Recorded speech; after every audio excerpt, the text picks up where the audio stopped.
Bonjour, chers élèves, encore une fois, mais cette fois-ci dans le cours numéro 7. Et là, pour clore cette série de cours que je vous ai donné, moi, Monsieur Farhati Rachid, professeur de français au lycée qualifiant Ibn Hazm, la direction provinciale de la ville de Fès, et bien sûr l'académie région Fès-Meknès. Très bien. Comme vous voyez, là, donc, c'est le dénouement, c'est toujours bien sûr la compétence visée argumenter, et n'oubliez pas ce que je vous ai dit, là, on est dans l'argumentation. N'oubliez pas l'argumentation, et nous avons surtout là la persuasion. Très bien. Et nous avons là à étudier le dénouement tragique inévitable dans la dernière scène. Dans la dernière scène de la pièce, de cette pièce de théâtre tragique moderne de Jean Anouilh. Et là, vous avez donc, c'est pas le messager qui va transmettre la mort d'Eurydice, mais plutôt c'est le cœur. Les pauvres de Thèbes auront froid cet hiver. Créon, en apprenant la mort de son fils, la reine a posé ses aiguilles sagement. Et après avoir terminé son rang posément, compte tenu de ce qu'elle fait, un peu plus tranquille peut-être que d'habitude, et puis elle est passée dans sa chambre à l'odeur de lavande, au petit napperon brodé et au cadre de peluche, pour s'y couper la gorge. Crayon, elle est étendue maintenant sur des petits lits jumeaux démodés à la même place où tu les as vus, jeune fille, un soir, et avec le même sourire, à peine un peu plus triste, et s'il n'y avait pas cette large tache rouge sur les lignes autour de son cou, on pourrait croire qu'elle dort. Donc la réplique de cœur égale quoi? Égale le message de la mort d'Eurydice. C'est-à-dire, là, dans cette dernière scène, c'est le cœur qui se charge de transmettre la mort d'Eurydice au roi, c'est-à-dire le roi, son époux Créon. La question qui se pose, mais pourquoi Eurydice s'est-elle coupé la gorge? La réponse, c'est au début de la réplique, en apprenant la mort de son fils. C'est-à-dire, lorsqu'il a appris, là vous avez bien sûr une phrase où nous avons la cause exprimée par l'emploi de gérondif. Vous avez en apprenant la mort de son fils. En apprenant la mort de son fils, c'est-à-dire parce que son fils a trouvé donc la mort, elle ne supporte pas donc la séparation de son fils elle-même, et sa manière, la description de la manière avec laquelle Eurydice a préféré choisir sa mort, c'est une manière qui traduit toujours cette tranquillité, cette passivité. Vous avez sagement, vous avez posément, et c'est couper la gorge. Normalement, la réaction de Créon, elle aussi, regardez bien là cette réaction, elle aussi, ils dorment tous. Vous avez elle aussi, regardez bien, elle aussi. Aussi, on a déjà appris que c'est un connecteur logique d'addition. Qui veut dire quoi? Qui veut dire aussi, c'est déjà la mort d'Antigone, est mort, et maintenant Eurydice.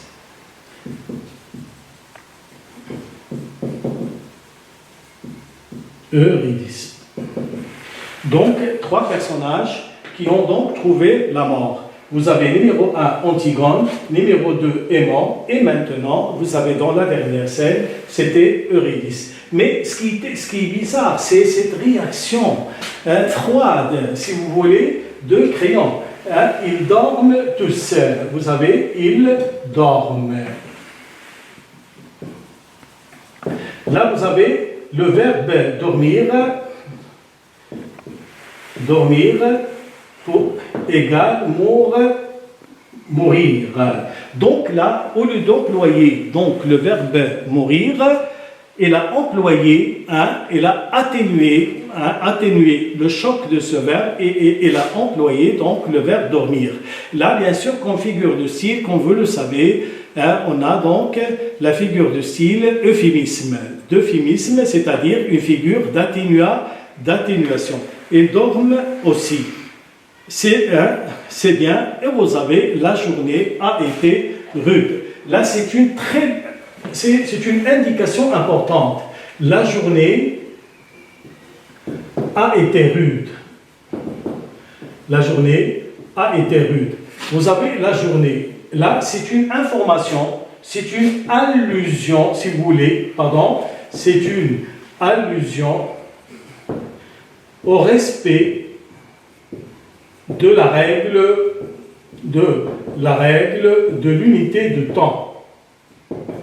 De l'unité de temps. C'est-à-dire que la pièce, qu'on a respecté dans la pièce la règle de l'unité de temps qui consiste à ne pas dépasser les 24 heures. Donc la journée a été rude. Bien sûr, le cœur est tué tout seul maintenant. Le cœur qui rappelle le sort de Créon. Les autres, c'est vrai, ils ont trouvé la mort. Mais le roi, qu'est-ce qu'il a trouvé? La solitude. C'est-à-dire, donc, après la mort des trois personnages, il est condamné à la solitude. Créon, tout seul, lui, et vous avez donc, il s'adresse à son page. Et on a déjà vu, parmi les personnages secondaires, le page, le compagnon fidèle du roi. Petit, et vous avez, monsieur, je vais te dire à toi, ils ne savent pas les autres. On est là devant l'ouvrage. On ne peut pourtant pas se croiser les bras. Ils disent que c'est une sale besogne, mais si on ne la fait pas, qui la fera? Vous avez donc là toujours ce trait de caractère de Créon. Créon, on a déjà dit, il est réaliste. C'est-à-dire, il ne va pas, normalement, quelqu'un d'autre, il va pleurer le sort de sa femme, de son fils, de sa nièce, mais lui, là, parce qu'il est roi, il doit donc remplir ce devoir à merveille jusqu'au bout. Il est triste enfant, mais il est là aussi pour accomplir une tâche. Et la preuve, c'est quoi? Il s'adresse au page. Qu'est-ce que je vais te dire à toi, ils ne savent pas les autres, on est là devant l'ouvrage. Et on est là devant l'ouvrage, c'est-à-dire le travail. On ne peut pourtant pas se croiser les bras. On ne doit pas donc rester là en se croisant les bras et pleurer. Ils disent que c'est une sale besogne. Mais si on ne la fait pas, qui la fera? Sale besogne, c'est-à-dire quoi donc sale besogne? Et là, il n'a pas aussi, regardez bien le jeu là de l'adjectif antéposé, placé avant le nom. Une sale besogne. Il n'a pas dit une besogne sale. C'est-à-dire quoi une besogne? Une besogne, généralement, c'est un travail pénible. Un travail qui est dur. D'accord? Et vous avez sale. Et sale, elle est avant. C'est-à-dire pour le roi, le métier, pour le Créon, le métier là de roi, n'oublie pas, lui, il a banalisé le métier de roi. Pour lui, il est une sale besogne. C'est un travail dur, mais il est sale. Il est sale, qui n'a pas pour Créon un attrait. Le problème de Créon, c'est cette question oratoire, cette question rhétorique, si vous voulez. Si on ne la fait pas, qui la fera? C'est-à-dire, personne n'est là pour la faire, sauf Créon. C'est pourquoi on a dit, dans la pièce de la pièce donc de Jean Anouilh et bien sûr l'Antigone bien sûr de Sophocle, nous avons le devoir. Le devoir, il est important. Nous avons Créon, il a un devoir, appliquer la loi. Et nous avons Antigone, il a un devoir, enterrer donc le cadavre de son frère. Le petit qui répond, je ne sais pas. Bien sûr, tu ne sais pas, tu as de la chance. Regardez bien, là, dans Créon, dans cette tristesse, il agit comme un sage. Donc, oui, bien sûr, hein, tu ne sais pas. Tu as de la chance de ne pas savoir. C'est-à-dire le fait de ne pas savoir est une chance. Pour dire les gens qui souffrent, ce sont les gens qui savent. Hein? Tout ce qu'il faudrait, c'est de ne jamais savoir. Il ne faut jamais savoir. Parfois, il vaut mieux être ignorant d'être un savant. Parce que dans le savoir, l'opération se France. Il ne tarde pas, il te tarde d'être grand. Toi, oui, monsieur. Tu es fou, petit, et il ne faudrait ne jamais devenir grand. Ici, grand, c'est pas grand. C'est pas grand pour dire l'âge, mais grand pour dire la responsabilité. C'est dur d'être un responsable. La responsabilité, parfois, nous pousse à agir à contre-gré. Qu'est-ce que nous avons aujourd'hui à 5 heures? Et vous avez conseil, monsieur. Là, conseil, c'est-à-dire, c'est le page le compagnon fidèle, celui qui organise son calendrier. Crions, eh bien, si nous avons conseil petit, nous allons y aller. Et sorte, crions, s'appuyons sur le page. Là, les didascalies, pour la première fois, renseignent sur un trait de caractère bizarre. Tout le temps, on était habitué dans la pièce à voir crayon robuste, à voir crayon fort. Mais là, crayon, elle est faible. Et là, vous avez s'appuyant sur le page. C'est-à-dire, il n'arrive pas à se tenir debout. Égale la faiblesse. Bien. Et vous avez donc le cœur qui va donc finir cette pièce, hein, sa réplique, et voilà, sans la petite Antigone, c'est vrai, ils auraient tous été bien tranquilles.